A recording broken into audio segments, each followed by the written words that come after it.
मित्रांनो, big boss मराठीच्या घरात नॉमिनेशन कार्य पार पाडणार आहे आणि प्रत्येक सदस्याला प्रत्येकी 2 सदस्यांना योग्य ते कारण देऊन नॉमिनेट करायचे घराबाहेर जाण्यासाठी, ज्यांचे फोटो गार्डन एरियामध्ये ठेवलेले आहेत आणि त्यांचे फोटो घेऊन फाडून कचरापेटीत टाकायचे आहेत, असा टास्क दिलेला आहे बिग बॉसने। तर मित्रांनो, प्रत्येकाने आपले आपले रिझन देऊन सदस्यांना नॉमिनेट केलं आहे। तर प्रोमोमध्ये असं बघितलं की निक्की असं म्हणते की जे मित्र स्वतःच्या मैत्री निभावू शकत नाही ते या घरात राहण्याच्या लायक नाही आहेत। आणि निक्कीने मला वाटतं की नक्कीच वैभव आणि जान्हवीचा फोटो फाडून कचरापेटीत टाकलेला आहे। याबद्दल तुम्हाला काय वाटतं कमेंटमध्ये नक्की सांगा। आणि ह्या नॉमिनेशनमध्ये घनश्याम नक्कीच येणार, कारण अंकिताने घनश्यामला नॉमिनेट केलं असेल आणि बऱ्याचशा बी टीममधल्या सदस्यांनी घनश्याम यांना नॉमिनेट केलं असेल आणि बिग बॉसला सुद्धा तेच हवं आहे, कारण मागच्या वेळेस घनश्याम नॉमिनेशनमध्ये नव्हते, घनश्याम वाचले अभिजित सावंत यांच्या छोट्याशा चुकीमुळे। आणि जे सदस्य नको नॉमिनेशनमध्ये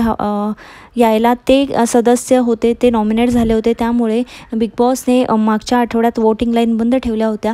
तर मित्रांनो, मला असं वाटतं की ह्यावेळेस घनश्याम नॉमिनेशनमध्ये येतील आणि त्यांचं एलिमिनेशन आपल्याला या आठवड्यात बघायला मिळेल। याबद्दल तुम्हाला काय वाटतं कमेंटमध्ये नक्की सांगा। व्हिडिओ आवडला तर प्लीज एक लाईक करा आणि बिग बॉसच्या प्रत्येक अपडेटसाठी सबस्क्राईब करायला विसरू नका। भेटू अशा अपडेट्स पुढच्या व्हिडिओमध्ये। तोपर्यंत जय हिंद, जय महाराष्ट्र।